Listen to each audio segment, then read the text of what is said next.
Hello, everybody. Welcome to Shannon Q. Let me know in the chat if you can hear me because, as everybody knows, I can never get my sound right because I'm the best YouTuber. So if you can hear me, let me know.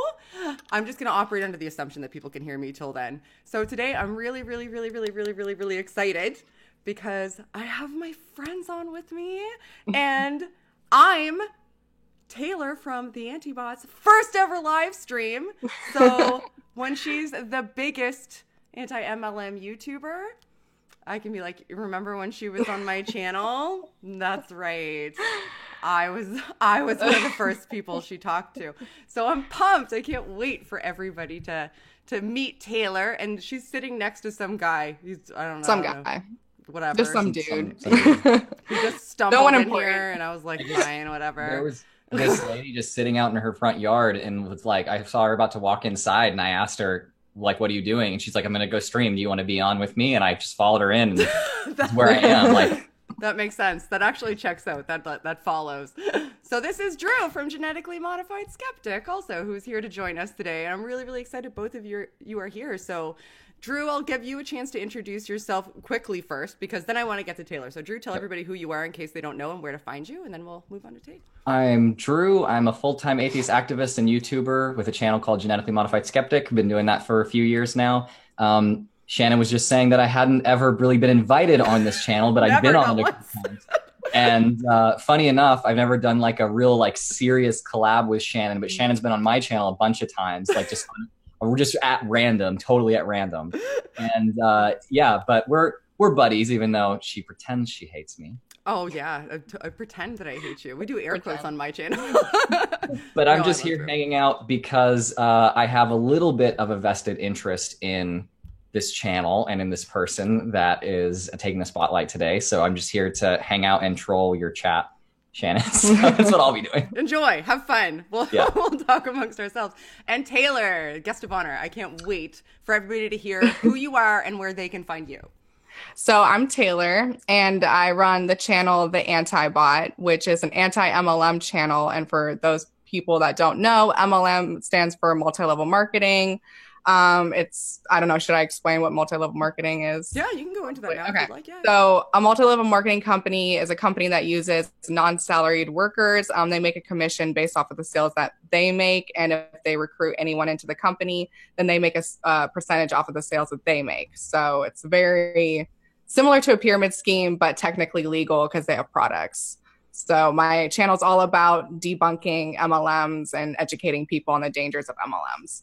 Awesome. So your link is in the description. It's called The Antibot. So if anybody is interested in checking out Taylor's channel, and after listening to her talk, I'm certain that you will be.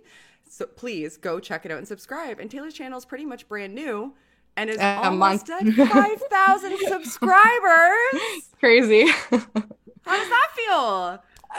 I was not expecting to get the following that I've gotten in just a month. So it's a little bit overwhelming, but I'm very grateful. Definitely. I expected it. I told you it was going to happen. As soon as I saw the first video, I was like, oh, she's going to be big. That's really kind. She's going to be big. Yeah. No, your quality is great. Your research is great. You articulate yourself really well. You're incredibly succinct. Like, people should really check out your stuff. It's really interesting. So that's a good segue into, what made you focus on this? Like, what got you into it? Like, what made you think to start a channel and choose this as a focus?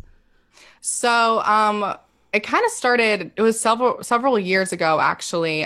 We had some relatives that were really heavy into MLMs, and Drew and I actually we're technically in a certain MLM, part of a downline of a certain MLM, but we didn't really actually ever run the business at all.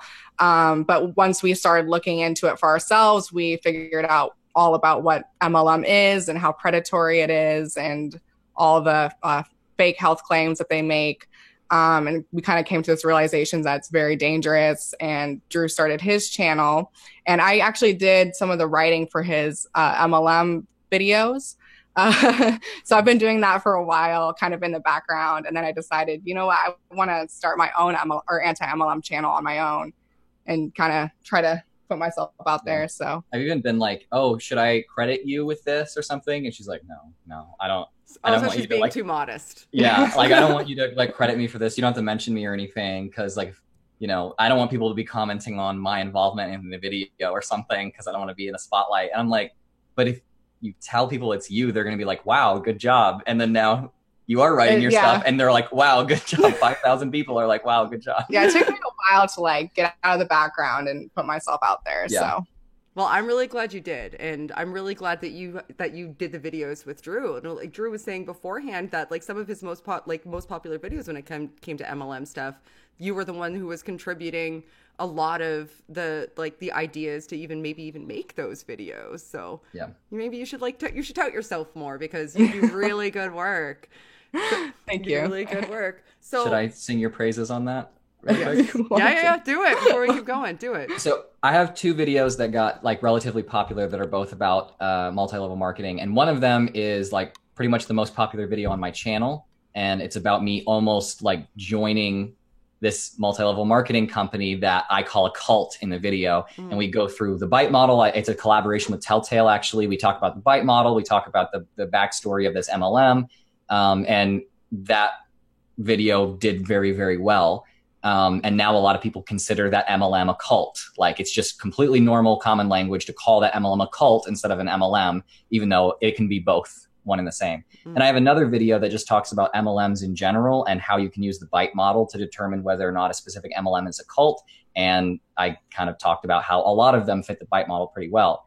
And so, Telltale and I worked on that, and Telltale was the person that introduced me to the BITE model. But I never really thought about applying it to MLMs that much. I guess maybe it had kind of occurred to me, but I didn't think about like, oh, I should put this out there or something. And then Taylor came along and was like, these are exactly the same as like religious cults. Why are these not cults? It's like, look at the BITE model, and went down it with me and stuff. And I was like, oh shit, I should probably make a video about that. That's really good. And she's like, yeah. And like, yeah, pretty much you helped me get like kind of a draft of that and like the outline and just the general concept of the video came from her. And then we made a video about how MLMs target and manipulate women specifically. And like, you pretty much wrote the entire outline and stuff. You did all of the research for that, came up with all of the points. And then I just like wrote where you wanted me to write, and you wrote where you wanted to write. And we put it on my video, and everyone was like, good job, Drew. And I was like, that's awesome. So if you hear anti-MLM channels talk about the BITE model or cults or anything like that, that was not really a thing that happened until Taylor decided to make that happen via my channel. So Taylor's actually much more influential than even like the 5,000 subscribers that she has. So that's my take anyway.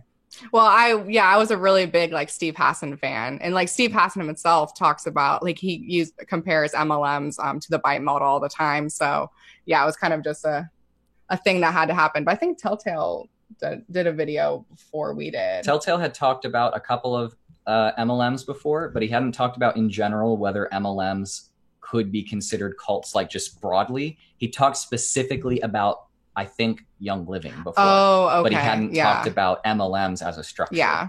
And like it's varying degrees. Like most MLMs fit a lot of the sub points on the BITE model, but some of them hit a lot of them. So it's kind of just varying degrees of how cult-like MLMs are, like certain MLMs are.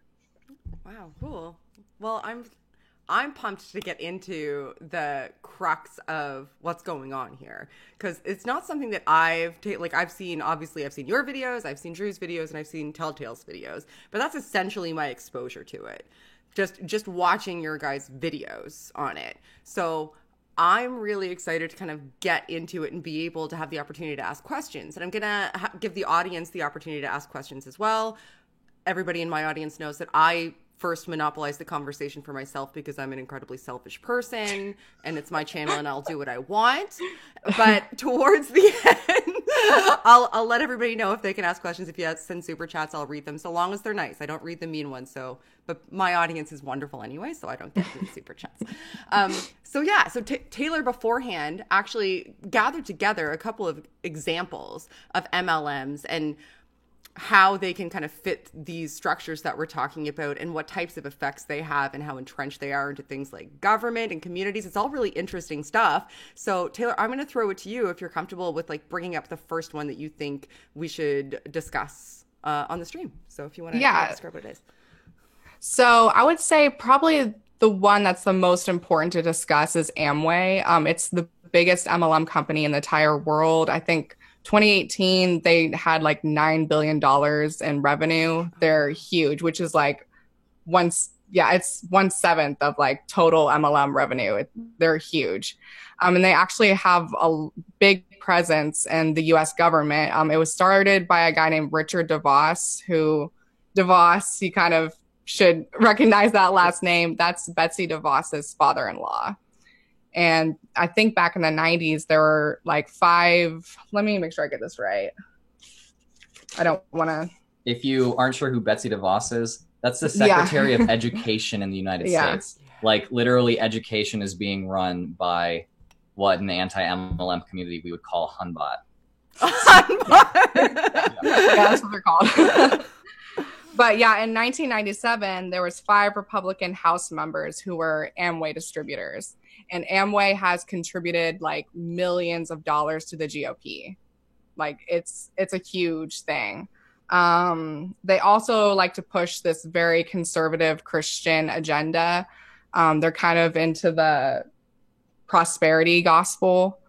So basically like you're doing God's work by joining our MLM, and the richer you get, the, better you are. And so, Amway is one of the worst out there. Do they incorporate that into like their training structures when it comes to recruiting people or telling them how to approach sales tactics? Do they incorporate prosperity gospel stuff? Is that like a component of the business model, or is that something that is just kind of, I know you guys talk a lot about these things aren't on paper, they're behind closed doors.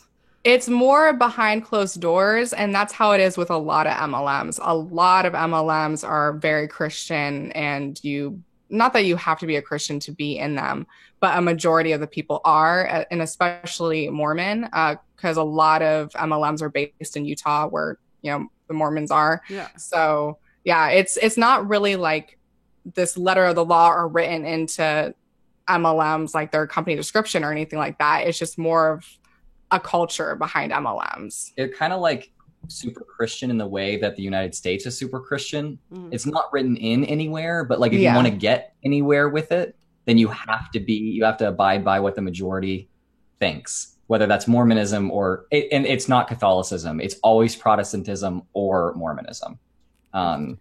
It's so much so that in Utah, a lot of the time people say that MLM stands for Mormons losing money. So yeah. Oh my gosh. So I know you're going to bring up more, but like you can maybe even reference this to Amway, because as usual, I have like a million questions. What do you think the most damaging component is of it? And you can reference it directly to Amway, because I know each one of them is probably going to be unique and individual, but like, what do you think the most damaging component of how they're structured is, Amway? Well, like for Amway specifically, or for any MLM? Whichever you prefer. I think I'll just reference any MLM because this is true for any of them. Okay.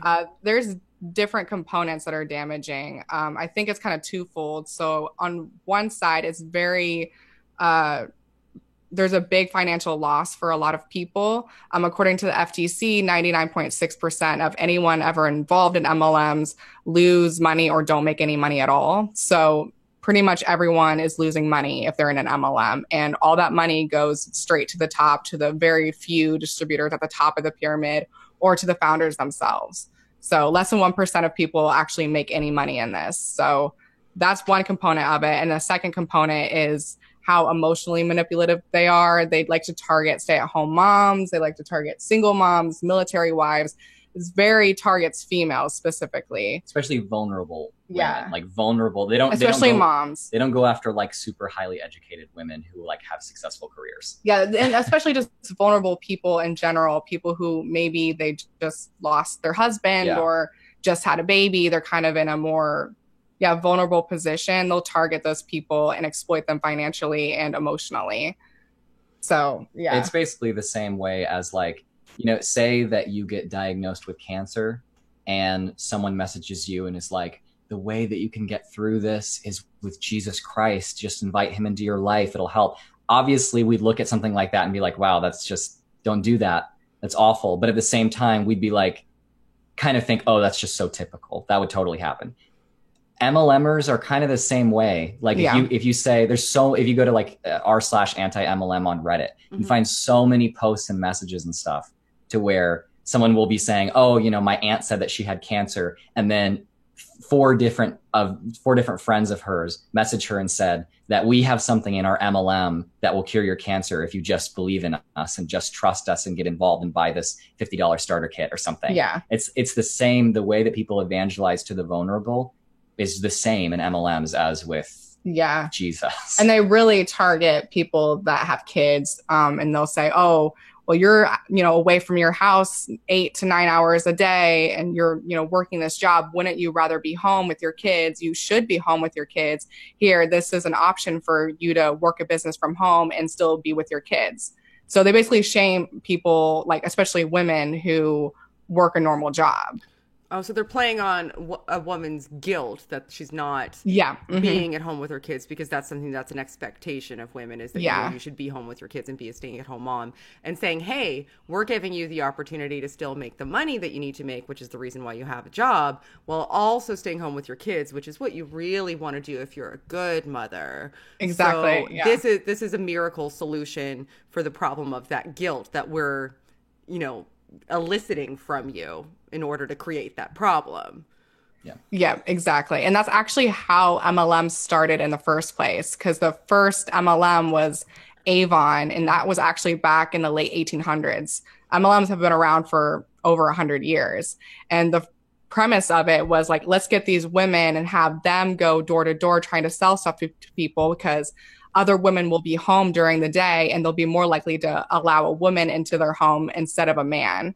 And then they kind of play on that, oh, you want to stay at home and have a business, and you should stay at home and have a business. Here's a way that you can do that, like be home with your kids, but then also make an income too and support your family. So that's been the agenda of MLM since the very beginning, and it hasn't changed. They used to say like, it's a proper thing. That's the proper thing to do for a woman to stay home, or it's the proper thing to do for a salesman not to enter the home of a woman, and like stuff like that. Now, obviously they don't say, oh, the proper thing to do is stay home. They just say, don't you want to spend more time with your kids? Because that's what they want. They want to spend more time with you. So it's pretty bad. Yeah. So they feed into you want to be a strong, independent woman, right? But you also want to be with your kids. Here's a way you can you can have it all. Yeah. And meanwhile, you have to pay money for the right to sell their stuff. Yeah. Yeah, there's always a buy-in. There's always a starter kit that you have to buy that's at least $100, if not more. Yeah. Where does it go from there? Because I know friends, I have friends that do it. That are involved. I hear Puggles. Sorry.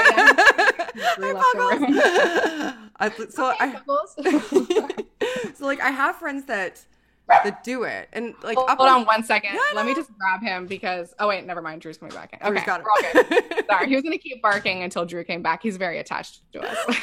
Puggles was like, "Daddy, where'd you go?" Yeah. Had the nerve to leave the room. Puggles did not give him permission to leave the room. And he left the room entirely without permission from Puggles. Hi, Puggles. Hi, Puggles. So, I have friends that do it. I purchase things from them, for example. So, that's where my struggle, there's MLM products that I've bought myself. Because up until the point that I've seen, your guys' videos and stuff, I guess I just didn't think much of it because I was never in it myself. And if there was something interesting you were selling, or I felt like I was supporting a friend, I would, I'd buy their stuff. Yeah. Because you want to support them. Right. Because I wanted to be supportive. And I understand the oils, the essential oils and stuff. But I never, I could see how that was damaging initially because you're selling false claims. Mm-hmm. But I never really clicked in my head that, oh, the people, like, I'm buying from this to support them, but I may be perpetuating an abuse cycle for them Yeah. by supporting them, because I'm keeping them in just enough that they make either a marginal amount of profit or enough to carry inventory. And that's keeping them in that abuse cycle. I had never thought of that. And now I struggle with that, because now I'm like, do I support them? Or am I supporting an abuse cycle if I support them? So yeah. I mean, and that is the struggle, because you do want to be supportive, but at the same time, even purchasing from your friend, ultimately, they are not going to be making the majority of the money from that sale. Right. It's going to be a couple of people at the top who are millionaires who are going to be making the majority of money from that sale. And even if they're making one sale a month to you, that still gives them enough hope that, oh, this month it was one sale, maybe next month will be two sales, and maybe 6 months down the road, then I'll finally be making enough money and I'll be making money in this MLM. So, but we know the reality of that is that's never going to happen. So yeah, I tend to be more on the side of not purchasing things from MLM distributors, even though they might be your friends and you might want to support them, because it is kind of perpetuating a cycle that's not healthy. Yeah, because you don't want to put them in the financial hole. Yeah. You really you feel like you're supporting them, but you're just perpetuating the hope that this is going to be some sort of windfall down the line. Yeah. Which it doesn't seem like it ever is for anybody ultimately. For most people, no. It's the only people that ever really make money are people that got in right when the MLM was founded. So if they got in on the ground floor, then it's more likely that they will make money, because they're going to be more near the top of the pyramid. But especially for large MLM companies like Young Living, I mean, they have thousands and thousands of distributors. Nobody's making money in that. Yeah. And I've often wondered, why would it be structured like that unless you're essentially kind of bleeding people? When you look at the structure, if your goal is to sell these items to people and you have somebody who's willing to do it directly, why should that have to filter through other people? Why wouldn't somebody, we have technology now, why wouldn't somebody be able to go to the website and sign up to be a representative, even if they have to pay for an initial package or whatever, and just do it directly, and then make all the profit for themselves instead of sharing profits all the way upstream to whoever, to people that aren't even necessarily doing the work, that just happen to sign you up. Yeah. And that's kind of how MLMs operate. A lot of the products, they're not viable in a storefront, and that's why they have to use the MLM structure to even sell their products. But it is based on this idea of a revolving door. People are constantly coming in, buying the starter pack, maybe buying a couple of products here and there, and then leaving. That's pretty much what supports the MLM to keep going. So it's not sustainable in the long run, but it'll make a ton of people rich in the short term. Oh, interesting. So they're not planning for sustainability. They're making their money off the people that are signing up, trying to make money for themselves. Yep. Exactly. The entire model is not even based on anything that's sustainable, because someone did the math, and in just 15 levels of downline, if you were to keep recruiting people, you would exceed the population of the entire world in just 15 levels of downline. So the idea of oh, you're going to recruit me, and then I'm going to recruit 3 friends who then recruit 3 friends, that entire model is based on nonsense. It's not sustainable. It shows you that it's just that way so that a few people can make money at the very top. So really what they're not actually selling their products. What they're marketing is the idea that you can be rich selling their products. Yeah. That's what their real product is the idea in the head of the people that are buying starter kits. That's the idea. Yeah, that's the idea. A lot of MLMs like to claim that people just, there's a lot of people that sign up just to get the product at a discount, but that's not true, because otherwise they wouldn't be advertising their MLM as this, lifestyle and this business opportunity. But yeah, I mean, everyone who joins, they're joining because they have this idea that they'll have this certain lifestyle, they'll be rich, they'll be able to stay at home with their kids, they'll have a lot of flexibility, and it's the dream. That's what they're selling, is the dream, not the actual product. Yeah. And I went way off of Amway. I'm really sorry. I'm bad at that. I covered everything I wanted to cover on Amway. Okay, good. So, Yeah. did you want to bring up another one? I have more questions, but I'll probably take us off track anyway. So, what was the next one that you had? So another one that's kind of more political Okay. is, I'm not sure if a lot of people know, but Donald Trump actually had one MLM Was that it steaks? no, Was it it the was steak one? way worse than steak. No. Okay, what was it? Way worse than steak. Okay, so before you go into this, I'm just gonna say people were sent. Okay, they weren't sending it to Trump, but they were doing it because Trump said. There were people that peed in a cup because Why? Trump said that, told them to, and then they sent. I'll let her break that story to you. I don't This is even so- know if I want to know anymore, but okay. It's very What wow, is it? yeah. Tell me. So it was called the Trump Network. It doesn't exist. Actually, it exists now, but it's under a different company name. But it was a supplements company, and their entire idea was to they would ship like people that wanted to be in the MLM, like a container and some vials, and they would have them pee into this container, send it back to the company. The company would then analyze it, and then based off of a bunch of things in their pee, metabolic markers, whatever, I can't remember exactly how they explained it. Then they would like make these supplements for you that were designed specifically for your body. And then they would send those back to you, and they would send them to you every single month. Oh my Yeah. God. I remember this now. You talked about this briefly in one of your videos. This was my first video. Yes. Yeah. Yeah. Now I remember. I was like, as soon as you said pea cup, and it threw me off, and now I remember with the and a The pea cup visceral MLM, reaction. I was Yes. helping edit that video, and like when I got to the part where she was like saying that while I was helping edit, I was like, "Wait, for real?" And then I like went and like looked at her sources. I was like, "Holy crap!" Oh my Yeah. God, it's true. There was even a video. I just like blurred out for a second. Drew made me go get a drink before this started, so there may be camera errors and sound errors, and it's entirely Drew's fault. For the record. This is the only correct way to do a Shannon Q. Just That's drink fair. straight from bottle That's wine. fair. That's fair. So that Okay. actually segues really well into the question that I bit my tongue on because I was monopolizing a conversation that was initially supposed to be about Amway. Welcome to a conversation on my channel, Taylor. I'm a nightmare. So a lot of MLMs, and what concerns me, aside from like the cycle of abuse that's perpetuated, that maybe people don't even recognize, and a lot of people who are in cycles of abuse don't recognize they're in cycles of abuse because they, no, it's not always glaringly apparent, especially if you're still holding on to that hope or you've had.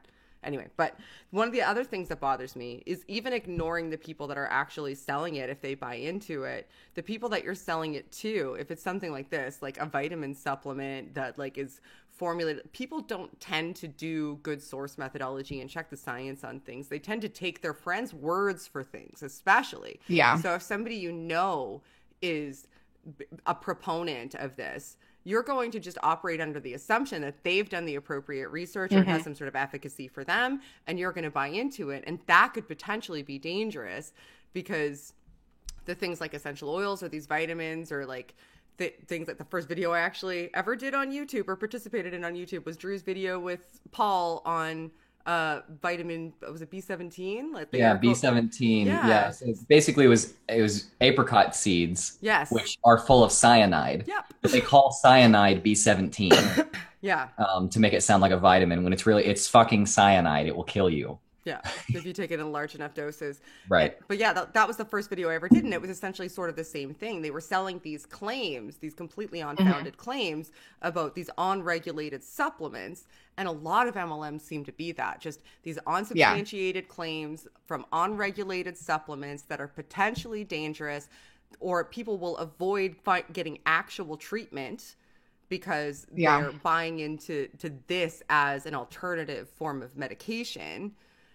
So do you see a lot of that in MLMs? Like, it's not all Avon and Amway. It seems like there's a lot of that too. No, yeah, there's a lot of that. There's a lot of supplements and just like health products in general, essential oils, Young Living, doTERRA, Herbalife. There's a bunch of other ones that are, That's like their main thing, is selling these unsubstantiated health claims, which the FDA has cracked down on a lot of these companies, and it's not as bad as they used to. There's not as many distributors making health claims anymore. Right. But now what we're seeing is someone for Young Living, for example, will make a social media post and be like, I'm not making any health claims, but this has helped me with, blah, blah, blah, blah, blah. So it's that's defeating the purpose, right? Like, if you can't just say, oh, I'm not making any health claims and then make a health claim. Yeah. You can't just make that disclaimer and then go ahead and do whatever it was that you're going to do anyways. So even though the FDA has kind of tried to force a lot of these companies into compliance about that, the problem with MLMs is that you can't monitor every individual distributor and what they're saying. And so that's how a lot of MLMs get around the law when it comes to health claims. And that goes back to the closed door stuff too, because I know people that, I think it was called doTERRA, which is like an oil. Like, I know somebody that was going to sell the stuff and went in and was going to sell the stuff just because they thought like it might help with migraines or something, like, and they went into one of their training things or whatever, and they were telling them that, like, you can't advertise this, but there's some evidence that this is really, really helping people with arthritis. And it's just like, we can't advertise it, but there's people that are suppressing some of the information surrounding our science. But, we have people that come up to us all the time and tell us that their arthritis is essentially cured because they used this specific bottle. And, like, if you want to tell your customers that, you just have to make sure that you tell them, this, I'm not saying it does. However, we have people that say it does. Yeah. Which apparently absolves you of making a claim, because you're just proposing anecdotal evidence, and testimonial evidence, which to some people is more compelling, even though it's actually got like this much efficacy when it comes to reliability compared to actual claims. Yeah. Like, do you see a lot of that in... There is a lot of that. And just because I think you mentioned like conspiracy theories, a lot of people perpetuate these conspiracy theories that the government is trying to hide evidence that essential oils can cure all this stuff. But we are the only ones that know that it actually can cure it. It's just the government that's suppressing it. There's a lot of that for sure. Big pharma, man. But yeah. What's really ironic is that the people that are actually in power, especially right now, like in government, are pro MLM people. Yeah. But instead of the pro MLM people being like, oh, this is just a normal way to go about business, and like, this is a totally valid structure, there are some people that do that, like Trump used to do that. But another thing that they do is perpetuate the idea that the government, which they are, but no one thinks they are for some reason, they perpetuate the idea that the government doesn't like the health claims that they have, or like doesn't like the science that they have, or doesn't like the company for some reason, so that people will be like, oh, so like the government itself is suppressing this. That makes so much sense, because they want the FDA to keep making money somehow by not having essential oils treat cancer. But it's weird, because like there's anti-government conspiracy theories in these things, but they're like propped up by people that are in the government. Yeah. Like people think that that anti-MLMers like have been in government and have been like trying to get these things outlawed and stuff to the point where they've almost succeeded, or that's the majority rule. And like the MLMs are like the underdog that has to rise up and fight the power. But the reality is that that was the case in like the early 80s or late 70s. The FTC was trying to basically get MLMs like made illegal, because they're the same as pyramid schemes, just with a product, and pyramid schemes are illegal. But a bunch of people that are in government, in the GOP, including the DeVos family, basically rallied to get a bunch of what we'd call Karens now to protest and be like, no, we want these things to be legal, because if they're not legal, then that is infringing upon the rights of small business owners and mothers who are just trying to find an opportunity, and people who have rare conditions that can only be treated by supplements. And basically, there are people that are in government that are starting conspiracy theories so that they can get their pro-MLM things all passed. And so it's very skewed. The MLMers a lot of the time think they're the underdogs, but they're actually pretty much just puppets of billionaires. Yeah. It's pretty frightening. Yeah, especially right now when they're like, conspiracy theories are so rampant, especially with the climate that ran in the world, like right now with COVID stuff. The people that I saw that were anti-vaxxers and conspiracy theorists are like full throttle at this point. And a lot of what fed into that being able to instantiate, I think, is all of this misinformation that's utilized to manipulate people so that they'll either not, so they can be, people breed confusion so that when they deliver their message, it'll be received and accepted by virtue simply of it being compelling and making sense to the person they're communicating with. Right. Instead of it being something that actually has some legitimate standing in them having to prove themselves on a factual basis. And that's cultivated a society where everybody thinks that skepticism equals thinking about ideas of why something might be a conspiracy or why someone's against you. And these types of cultures breed into that. Yeah. That's another thing I was going to mention, that now that you brought it up, with everything that's going on right now with COVID, MLMs are going crazy with that. Basically, the health MLMs are being like, oh, here our, essential oil or our supplement will protect you from coronavirus. So that's one aspect. And the other aspect is you have a lot of distributors who are trying to recruit right now, because they're like, oh, all these people have just been laid off for their jobs. They're looking for other opportunities, and I have an opportunity for them. So they're like, this is the best time to get involved in MLM is right now, because it's a business that you can work from home. Do you want to read this oil thing? Oh, yeah. So she put something earlier, and Shannon, you may have seen it, but it's an oil from Young Living called Finance. I'll let her. So it's supposed to manage and balance your finances and be free of debt. Be a good steward of the money entrusted to you. What? Debt is not compatible with the Ola life. I think that's Ula. Okay. Something in their branding. I don't know. Okay. And is a major stressor in many people's lives. Live free of this burden and start taking steps to improving your finances. And then they want you to say this finance affirmation. I am financially free and living abundantly. So you're supposed to buy this thing, put it on you somehow, and then chant something So some of the backstory of this is Young Living. You're not serious. No, I'm dead serious. Young Living actually promotes the idea that essential oils are manipulated at the quantum level by our brains. No. They say that one, their oils are more good for you or compatible with the human body because their workers are told to think positive thoughts about the plants. Like, I love this lavender plant. No. Yeah. And then when you buy it, you and I need to collab now, Taylor, because no. I have a pamphlet, and it used to be in my old studio. I have a pamphlet that's written by a doctor of geology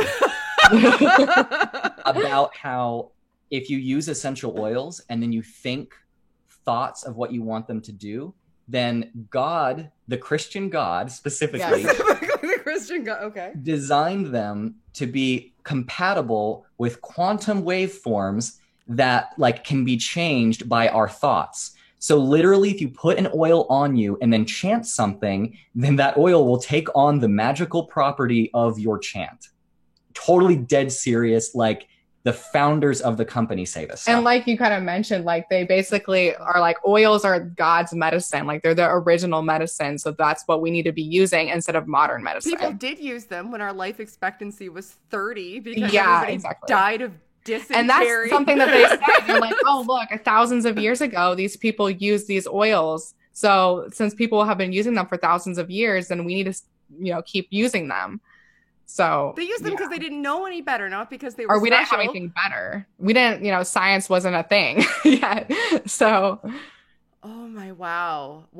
So I need to wrap my head around that. So this guy says that the people that harvest, and I don't know how he could know this. How can you conceivably know the state of mind of somebody who's harvesting a plant? You can't.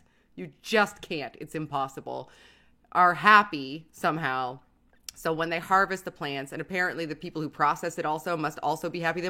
Everybody down the chain must sustain this level of happiness. And then you put it on your head, and then because you're also happy or whatever emotion or state of mind they were in whilst all the way down the chain, the specific Christian God, because otherwise he wouldn't have listened to you. I'm so baffled. That's not possible. Hey, you don't know enough about quantum physics if you say it's not possible. Have you ever heard of the double slit experiment? Yes. Seriously, like, yes, no shit. Like, I've heard distributors talk to me about the double slit experiment to try to prove that they're essential oils. Like, yeah, they all think that they're like an expert at quantum physics. How does the property of observing an action changing that action mean that that I don't know that rubbing an oil on my forehead doesn't make me better with my money? Are you okay? It goes deep. Wow. Yeah, it's bad. Well, I'm glad that you're doing this. Okay, I'm going to start taking questions soon. We only got to 2 of the. You were so prepared, and I'm a nightmare. So I appreciate you. No, you're good. I got to talk about the ones that I most wanted to talk about. So this is perfect. Did you want to get into another one before I go into asking questions? I'll solicit questions now, and you can bring up another one. Tag me in questions or send super chats.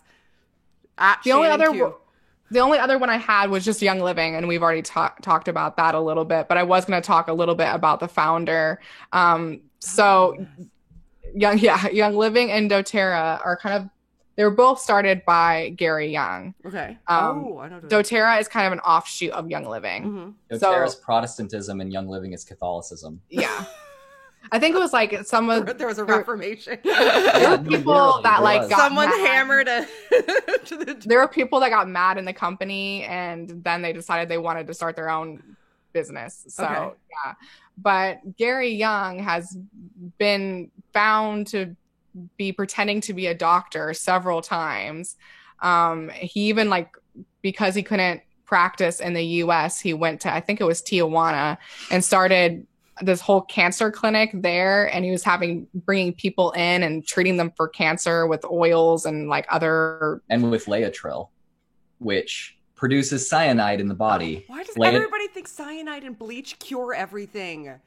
That beats me. Okay. No, but Laetrile was banned in the U.S. shortly before he moved to Tijuana to treat people with Laetrile. So sweet Jesus. But anyway, yeah. Okay, sorry. And there was a journalist because they had people send in their blood, and they did some sort of tests on their blood to determine whether or not they had cancer or any other health problems they had. So a journalist actually sent, I think it was cat blood. Is that right? Cat blood? Yeah, it was cat. And they sent cat blood to Gary Young's clinic, and they got the results back, and they're like, oh yeah, this, you have cancer or whatever.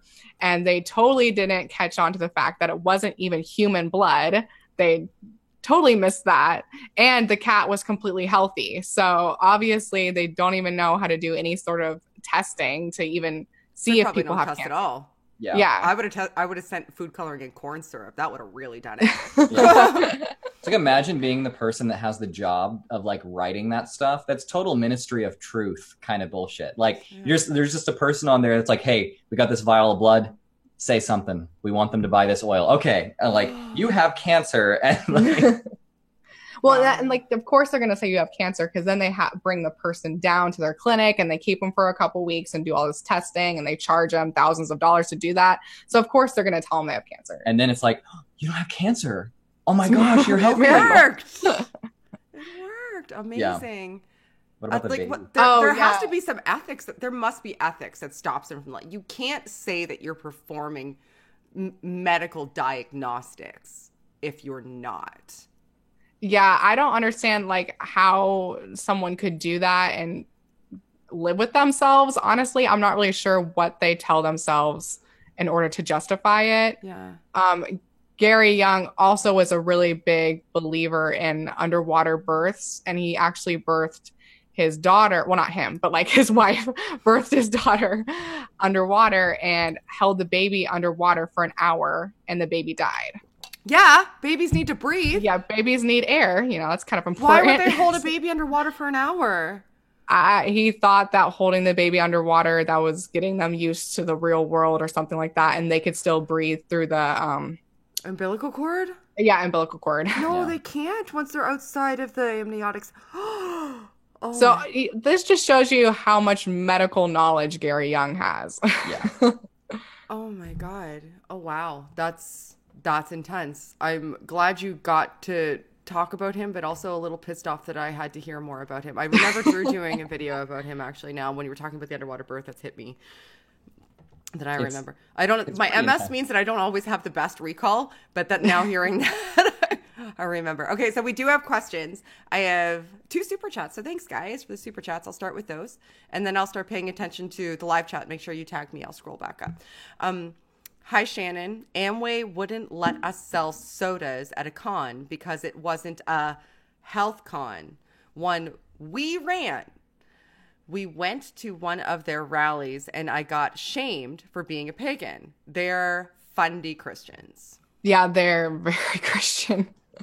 Yeah, that's from Ashley. Thanks, so Ashley. Person couldn't sell sodas because they were saying that this is a health conference, even though like this person was actually running the conference and should have had that decision, you know. Yes. And it was a conference they were running. Yeah. Yikes. So the company micromanaged even soda. Yeah. Wow. Even soda. That's crazy, eh? All right. And this is Sound of Azure. I'm probably not pronouncing that correctly. Question. Weird MLMs that didn't make the insane MLMs video. Oh, man. You should give a little backstory on what video you just did and then go into it. Okay, so the Insane MLMs video was actually a collab with Drew and I, and we went and reviewed a bunch of really crazy MLM products. There was deer placenta pills. Sex coffee. Yeah. I like the sex coffee. I won't give away all of them because people should go watch that video because it's really, really funny. We loved filming that video. So I've actually been trying to find more crazy MLM products because I think I want to do like a round 2 of that video. But one that's kind of, it's not crazy, but it's a little weird, is a MLM called Send Out Cards. And it's basically like a Hallmark greeting card MLM, which I just kind of find weird because like how many people actually physically write letters and send them to people anymore? Like that's not a thing that really people do. So I don't know why people get into that or how people make money in that kind of MLM. So I actually kind of wonder if that MLM like purposely was made to target the elderly. That kind of sounds like that. That's the MLM that Eric Worre is supposedly in. Maybe. Here's one that I can't remember what it's called, but people keep trying on my personal Facebook page to sell me some sort of mushroom coffee powder. That is apparently supposed to, it comes in packets and you just add hot water to it. And it's supposed to have all of these medicinal properties and energizing properties and weight loss properties. I've been seeing that everywhere right now. I think I've heard of that one. I'm not sure which MLM it is, but I've heard of a mushroom coffee one. There's a new one that I just found out about called Happy Coffee. It's basically this coffee that you drink and it's supposed to make you happy and relieve stress and do a bunch of other crazy health things. That would piss me off. The ones that piss me off are the ones that make health claims, like physiological health claims, like they're going to cure cancer, and the ones that make mental health claims just really piss me off. Those are the worst for sure. Ooh, they make me so goddamn mad because you. Anyway, I'll go on a tangent. I'm not going to do it. I'm going to actually do what I said I was going to do and go read the questions. This is Drew's fault, by the way, because he told me to go get a drink, and now I've had half of one. All right. So, how do we most help people who have been caught up in an MLM? Thanks, Jolannis. So, a video of mine that I would suggest you watch would be four things to never say to MLMers. So, a lot of people want to go in and be like, oh, you're in a cult, you're in a pyramid scheme, you need to leave. But really, if you say those kind of things to them, they are more likely to stay in just because the MLM has programmed into them this idea that people are going to criticize you and people are going to judge you for being part of an MLM. So really the best thing that you can do for them is just be there for them. Make sure that you keep your relationship alive, especially if it's a close friend or family member. Keep that relationship going. Shoot, I lost my train of thought. What else I was going to say? I mean, we tend to talk about how instead of going and directly claiming something, like just giving them counterclaims, kind of just like kind of a street epistemology type approach, just asking them questions. It's really more of a personal approach. You have to tailor the way you have to tailor each kind of conversation that you have and each, like the approach you take to the individual person, rather than just doing exactly what the MLM does, but in reverse, which is like try to get them to buy all of this stuff literally and figuratively by emotionally manipulating them. You have to be there for them when they actually show human emotion rather than MLM emotion that they've been told to exhibit. And also, like, tell them to keep a spreadsheet of what they're making in the MLM versus how much they're spending. Because a lot of people get involved and they don't really keep track of this. They don't know that they're spending money on the starter kit. They're spending money on promotional materials and different training things that they need, and books and CDs. So make sure that they keep a list of that so that they can see in a number figure how much they're actually making. Because a lot of people don't. They should also give themselves what their time is worth per hour too, because a lot of people don't realize that they're giving their time for free to advertise for these companies. And let me tell you one thing I don't do is I don't give my time for free to my time when it comes to business strategy is worth money. I have a family, I have a son, I have a social life. Like, those are things that enrich my life and are important to me. If I'm sacrificing a component of that for the promise of money and not seeing it, like, if you're doing a cost benefit analysis, you should factor that in. It shouldn't just be what you spend and what you get. It should be what time you spent and how much per hour do you think your time is worth. Compare that to what you're making. Yeah. And also ask them to, like, set a cutoff date. So in 2 months, well, ideally sooner than that, but in X amount of days or a month, if I'm not making money, then I'll quit. Mm-hmm. Keep that cutoff date in mind and don't just keep perpetuating this idea that one day you'll be rich, because one day will probably never come, if not like several years down the road. Yeah. It also could be good, like, this is just kind of off the top of my head, to encourage someone to seek other sources of education and information other than the MLM itself. Yeah. Because something we didn't really touch on, but we have in both her channel and my channel, is how a lot of MLMs will have classes on how to, I guess, sell these things, and also how to explain the products. Like, if it's a kind of a supplement MLM, they will be like science classes about how the supplements work. And of course, all it is unbridled pseudoscientific claims. But people get a lot of their information from the MLM itself, which not really an unbiased source of education. Yeah. And then they'll go to conferences that are put on by the MLM, and they'll give like financial advice. And it's like, the financial advice is to just buy a whole bunch more inventory and believe in yourself that you can do it. But if you get all of your financial education from someone who wants you to buy as much as possible, probably not a good idea. So, maybe look into something else. Look into these YouTube videos, or go on, brilliant.org, or like Great Courses Plus, or just there's financial resources out there. And just get educated by reputable sources. Yeah. Yeah. Not just by random blogs on the internet. Right. Yeah. And I think you have to be ginger when you're approaching people about it, should you choose to, because people are just on measure, not responsive to being told you're wrong and I'm right. That's a sure way to shut somebody down and ruin a relationship. What people are responsive to generally is, I'm genuinely interested in your well-being and you, because I care about you. So why don't you tell me what the benefits are that you're gleaning from this? Like, where did you get this information from? Do you think that maybe they might have a motive that supersedes their wanting you to benefit? Like, there's ways to approach conversations. A lot of us, the discourse teaches us that what we should do is prove people wrong, and then they'll just go, oh, you're right, I was wrong, I guess I'll just change the way that but that's not the way that People human aren't like beings that. actually operate. So align your actions with your goals. And if your goal is to help somebody and not just to own them, and if it's somebody you care about, it should be to help them, then approach them with, courtesy and kindness and understanding, because that's a good way to get them to open up to you if they need somebody to open up to, because they could be guarded because, they may know they're in the hole, but not want to admit it because they invested. Yeah. And that's the thing that MLMs teach their reps is you have to maintain this idea that you are making money, even if you're not making money. So they'll be very guarded about admitting what they're actually making from it. But I think whether or not they're in the MLM or out of the MLM, be supportive. Not like that you're agreeing that it's okay for them to be in an MLM, but just be there for them no matter what.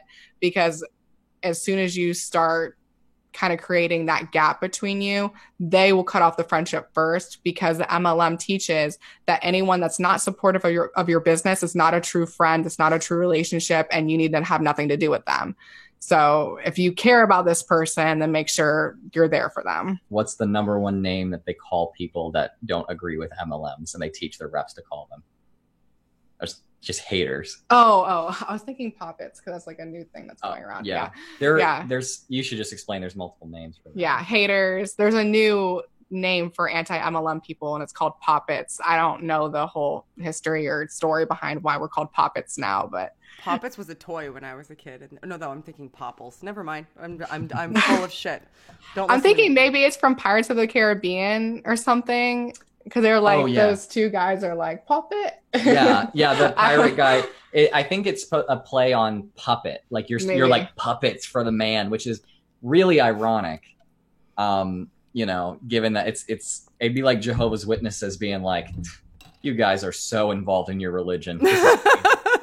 Like, yeah, especially considering like most of the people that you would be discussing with, like, if they are even turning a profit consistently, it would be marginal compared to the time that they spend on it. Yeah, absolutely marginal compared to the time that they spend. Nominal. Like, it's like if somebody told me, like, let's say I made an extra $50 a month, but I had to work outside of my full-time job an extra 200 hours a month, I'd tell you to shove it.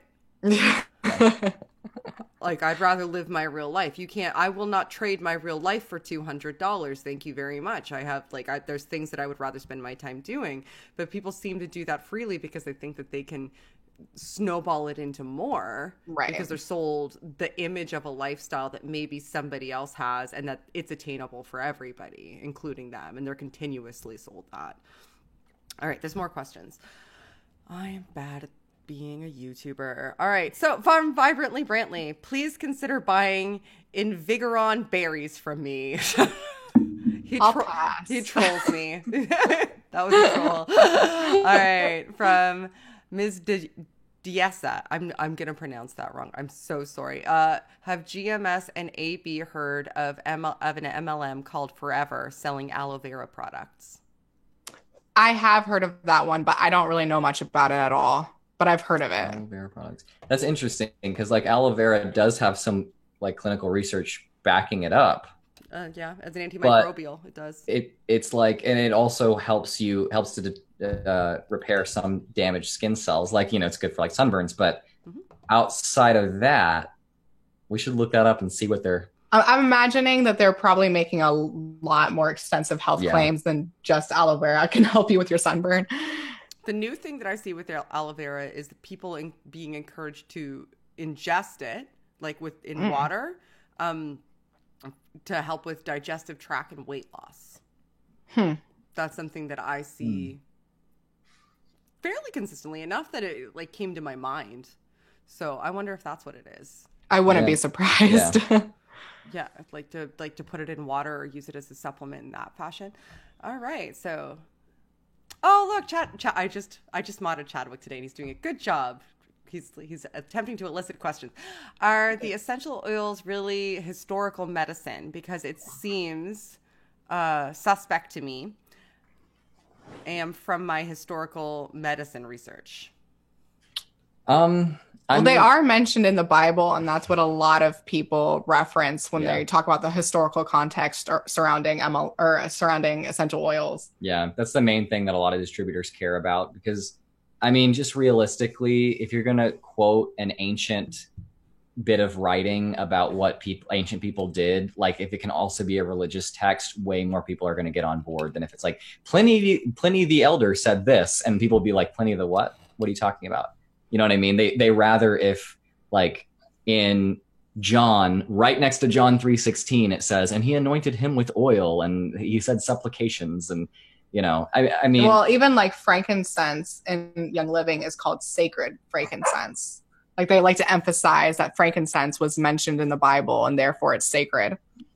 Yeah, and it's a lot easier, especially when you're already seeking affirmation for a belief system that you're into. Like, if something helps to affirm those sensibilities, you're liable to just take it at face value. Yeah.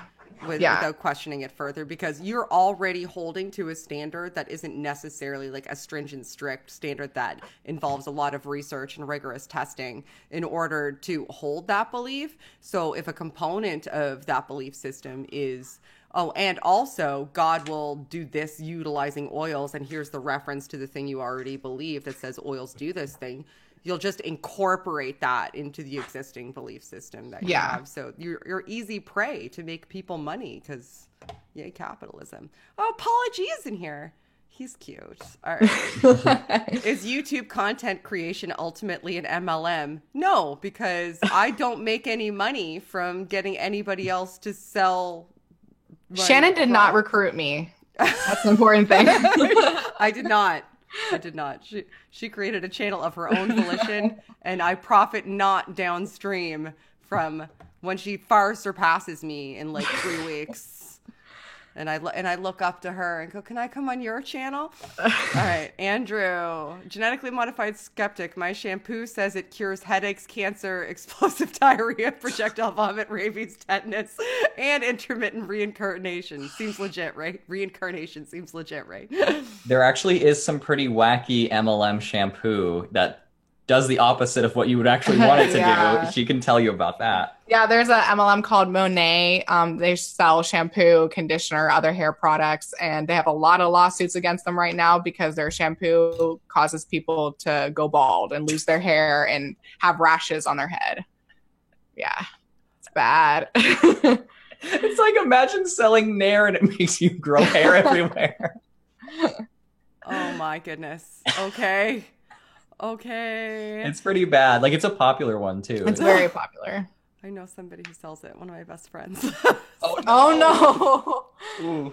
I hope they're not losing hair. Shannon, you don't have a bottle of that in your shower, do you? I don't. No, I didn't Okay. buy. I don't have $90 Just to don't spend on use shampoo. No. Don't use it. She's one of the ones that I struggle with, though. She's one of my like best friends. She's the most amazing person.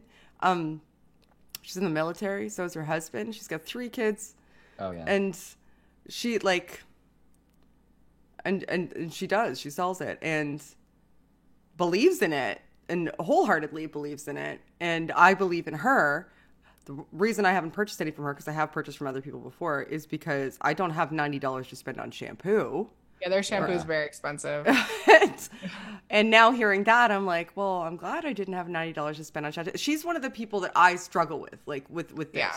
because I feel like I know that she has stock and inventory, and I know how generous a spirit she is, and I don't want something to harm her.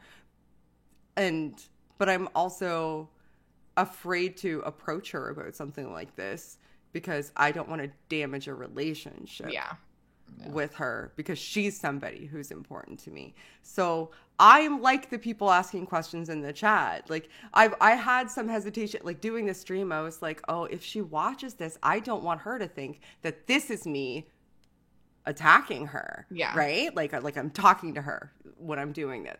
So yeah. So like I understand the potential damage this could cause to relationships, because me even having a discussion about this right now gives me hesitation, because I'm like, oh, okay, if she comes across this, am I potentially doing damage to a relationship because I don't like the way these things are structured, and I think they're damaging people and make false claims, and maybe even are using somebody like her. Yeah. And don't want that to happen. Anyway, so I know about Monet. Well, and that's like long and short of it. Most people in MLMs, like 99% of people in MLMs, are really genuinely good people. Amazing. And they're just being taken advantage of, unfortunately. You can't treat them like the abusers. They're really the victims in this whole situation. The people that are getting hurt the most are the distributors, really. Yeah. And so you have to realize that in any of your conversations, you know? Yeah. Because they're not like... They're trying to do, like, they believe in the product. Like, she believes in the product. I solely and fully and 100% know for a fact, because I know who she is, that she believes in that product. I don't believe that shampoo is worth $90. But I don't believe any shampoo. I also buy my shampoo at the dollar store, so what the hell do I know? I don't use shampoo at all because I have curly hair, so I save money. So lucky. I don't know how to describe my hair. A disaster almost. All right. So from Dijessa again. I'm going to keep mispronouncing this. I have a friend who fears 5G and believes in astrology. Still don't want to lose our friendship, so I know how you feel. Yeah. Yeah. The 5G thing is crazy, eh? Do you guys see that as much as I do, or do you have different groups of friends? I see it from the same people in our lives that are into MLMs, actually, and that's pretty much what I'll say about it. I don't know, what do you think? I've seen it a little bit here and there, but not a lot. Yeah, the 5G thing is crazy to me. Like, we have a picture of the virus. We know it's a virus. We can see it. Like, you think the entire world... the World Health Organization and the government of almost every country in the world shut themselves down simultaneously so people could put up cell phone towers? That makes no sense. I think that Rationality Rules actually just released a video about the 5G conspiracy. Yeah. I haven't watched that yet, but it just popped on my feed. So okay, I'm gonna have to make sure and watch it. Yeah, It wasn't bad. He was quite snide in spots though. It was a pretty good video. All right, I think we may be out of questions. Though like I said, I'm not a good YouTuber. I'm very horrible at monitoring the live chat. Drew, you've been in the chat more than me. Did I miss it? I turn off all the devices in the house, and put them all on data rather than on internet, so that our internet can make sure and you make the stream happen. I'm out of data. No, so I can't see the stream. Drew, you're useless. This is why I had unlimited data. Okay, here we go. I can't see anything new in the chat, but I'm a little bit behind. I'll let you know if something pops up for me. It seems like that's the majority of our questions. There's actually been a lot of people that have been saying that they've been involved in MLMs before. Mr. Jessa was saying that for a brief time I was with them. I don't remember any outrageous claims they made, but they made everything from juices to toothpaste. I'm not sure which MLM we're referring to there. I'm not sure if Shannon has a better hold on that. Yeah, but she also said that she got out of the MLM organically. Like, I guess no one pulled this person out of the MLM. They just left. And they said that they didn't even realize how bad it could have been. And that's good. That's kind of, honestly, that's probably the biggest MLM success story you can have, is that you got out before you got sucked and in. Hopefully just lose a little bit of money or maybe broke even. But I think it's 1 in 7 Americans have been involved in MLMs. It's a really high percentage of people who have been involved, but most people just get involved for a little bit and then leave because they aren't making money. Yeah. Right. So we do have one more question that people brought my attention to. Thank you. It said, are there any MLMs in the atheist, agnostic, non-religious communities that we should be aware of? Like any that might be targeted or are people that are purporting? I don't know if there's any specific. Sorry, I guess I just assume this is my purview. Yeah, I don't know of any, so you can take this question. I don't know of any specific ones, although I have seen more secular people be involved with MLMs, and they have just completely unanimously been non-supplement MLMs. They've been like technology MLMs. So things like power, like they're MLMs that sell electricity. Like you can get electricity for your home through a multi-level marketing company. So that's what I've seen. I haven't seen any that really prey on secular people, because honestly, that's probably a really bad idea. Because people that are more secular tend to have higher levels of education and financial stability. So that's not really a demographic you would target. At least not like in not in North America, you wouldn't. And they're potentially less likely to believe just really lofty claims without providing some sort of evidence that they can reference outside of marketing material. I will say, though, that when we moved from our college town to Fort Worth, and I went to my very first like atheist meetup in Fort Worth, there were a couple other like first timers at this group. And I was sitting there, and it was just literally all the first timers kind of like showed up on time, and everyone else was like already there super early, which is totally the opposite of how atheist groups usually work. Atheist standard time is like an hour late. But so we all of us like first timers were all sitting there at the end of this table together, and we're like saying, you know, the standard questions like, what do you do and all this stuff.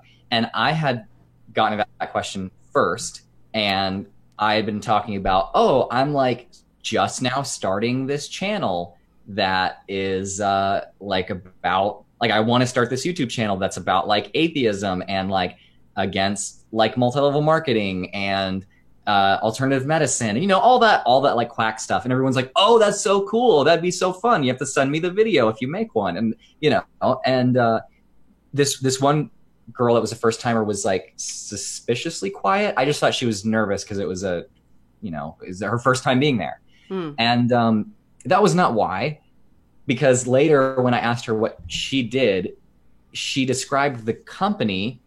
And she also said, and my hobbies are listening to motivational podcasts, motivational speeches in my spare time. I always have a motivational speech running when I'm driving. And I go to a lot of conferences that are about like building your own business and motivation and stuff. And I was like, oh, okay, cool. Like, what's the company? And she started describing the company, and it was an MLM, but for electricity.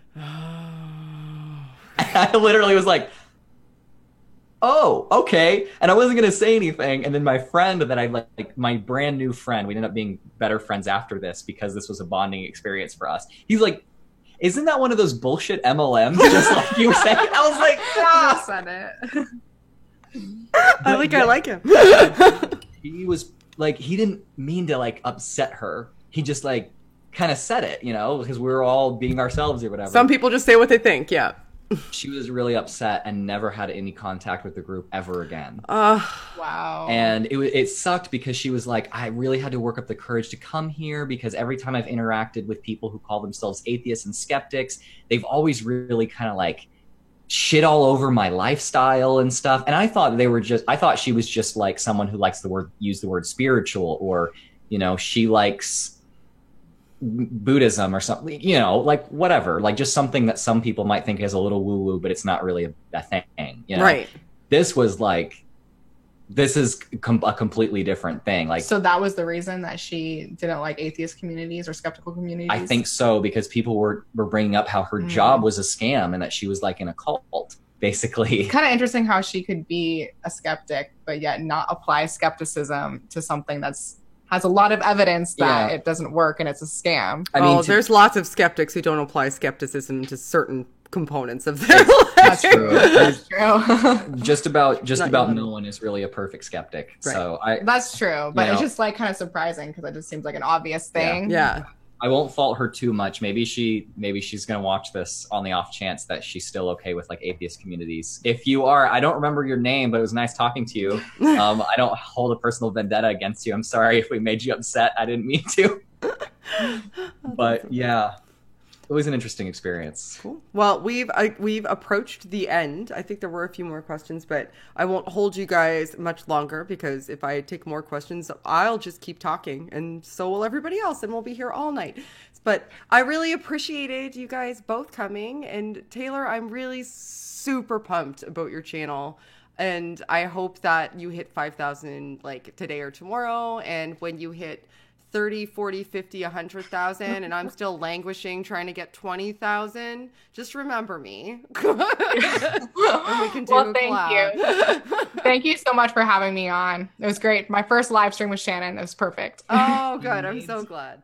She needs less than 40 subscribers to get to 5,000. And right now there are 91 people in the chat. So I'm just saying that if you guys want to go subscribe to the Antibot, it's right there. I'll even drop a link in the chat. Just open a new tab so you don't go off of this because, I have to promote the stream that I'm on. Yes, please do. Please do. So everybody, yes, please go subscribe to Taylor's new channel. It's called The Antibot. The link is in the description as well. Hopefully Drew's putting it in the chat. Before we go, do you guys have any parting words that you would like to leave with the audience? Anything that's important you think is a takeaway? Don't drink the Kool-Aid. I was going to say, stay skeptical and don't join MLMs. All right. Well, I'll take that. And I'm going to put on my end screen because I'm a super professional YouTuber who doesn't have any music to play over my end screen. So we all just get to look at the end screen while I talk for the next few moments. Hooray. Yeah. And yay, guys. Good work, everybody. And as always, help elevate the discourse.